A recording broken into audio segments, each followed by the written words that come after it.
you're Syriac Orthodox, but you weren't always. You grew up in a evangelical home. Mhm. Um, both of your parents were Catholic, moved to the States, and became evangelical, correct? Correct. And so you grew up in that environment, and you've said that you were always like you weren't never a lukewarm Christian. You were always super active in your community, in your church, um, until at some point uh, during your studies for your master's in history, you got introduced to um, some Catholic folks, and they kind of raised some questions. And so, talk me through that and how that kind of became a turning point in your faith. Yeah. So, I was, like you said, I was studying history. I was in the master's program at San Diego State. And I'm very detailed with history, historical context. I like to think I am, and I like to think I'm not anachronistic.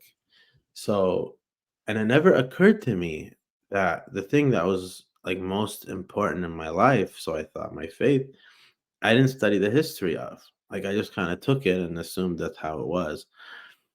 It was Ihab Yassi actually. He told me, he's like, okay, like we're talking about religion or and stuff, and he goes, but the way you're interpreting the scripture, that's not the historical way it was interpreted. And it never occurred to me, like the idea never occurred to me, like what Hmm. happened after, the writers of scripture, after they were gone, what did the Christians say after that? What did they write? What was their opinions about things? I never thought about it. I didn't know there were people. It's like as if the Bible fell out of the sky in Daniel's lap, you know? Yeah. And I didn't think about like, original languages, Aramaic, Hmm. Greek, Hebrew, whatever.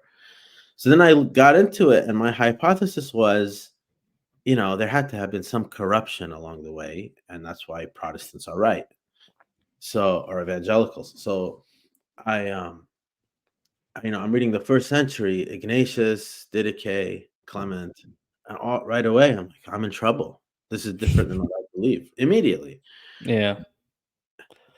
And my hypothesis was that it was like, the first century was evangelical, and then the centuries later it corrupted along the way, and that never Hmm. happened. Especially in the East, I couldn't find it. Yeah.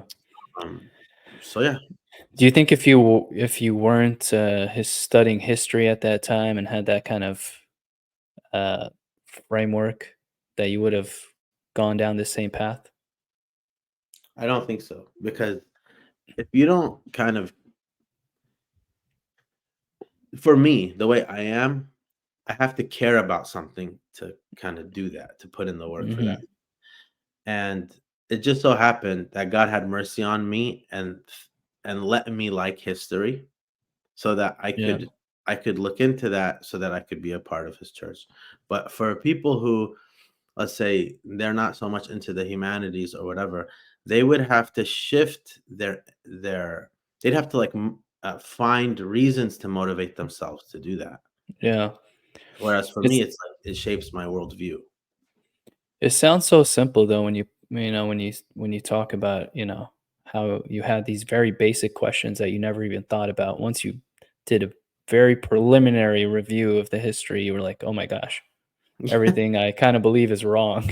Why why if it's that simple, why isn't every evangelical who has a brain and thinks about the topic, I mean, why aren't they saying, "Oops"? Uh, That's a great question, and I'm still trying to figure out the answer. mhm, It just the fact that you need to go outside of the Bible to know what the Bible is, that should be enough. That should be enough exactly, yeah, to tell yeah, you need holy tradition right away. mhm, Yeah, it's hard. It's hard when you're invested in something 20 years, 30 years, you've been trying to convince people of it, and then all of a sudden you realize, wait, hold on, maybe I was wrong this whole time.